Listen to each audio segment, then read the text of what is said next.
விவசாய வேளாண் சட்டங்களை ரத்து செய்ய கோரியும், நெல் ஒரு குவிண்டாலுக்கு 3000 ரூபாய் உயர்த்தி வழங்க கோரியும், கொள்ளிடம் கீழணை பாசன விவசாயிகள் சங்கம் சார்பில் நெல் மூட்டைகளில் நாமம் வரைந்தும் நூதன ஆர்ப்பாட்டம்.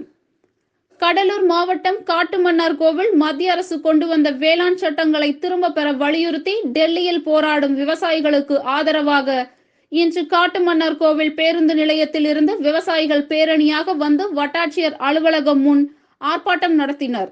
தற்போது சம்பா சாகுபடி பயிர்கள் அறுவடை தொடங்க இருப்பதால் உடனடியாக நேரடி கொள்முதல் நிலையங்களை தமிழக அரசு உடனடியாக திறக்க வேண்டும் எனவும், நெல்லுக்கு ஒரு குவிண்டலுக்கு 3000 ரூபாய் உயர்த்தி வழங்க வேண்டும் எனவும் பல்வேறு கோரிக்கைகள் அடங்கிய மனுவை துணை வட்டாட்சியர் அவர்களிடம் வழங்கினர்.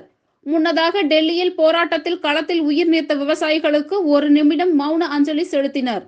இந்நிகழ்வில் கொள்ளிடம் கீழணை பாசன விவசாயிகள் சங்கம் சார்பில் விநாயகமூர்த்தி தலைமையில் நடைபெற்ற இந்நிகழ்வில் செயலாளர் அன்பழகன், பொருளாளர் லட்சுமிகாந்தன் உள்ளிட்ட 100க்கும் அதிகமான விவசாயிகள் திரண்டிருந்தனர். செய்தி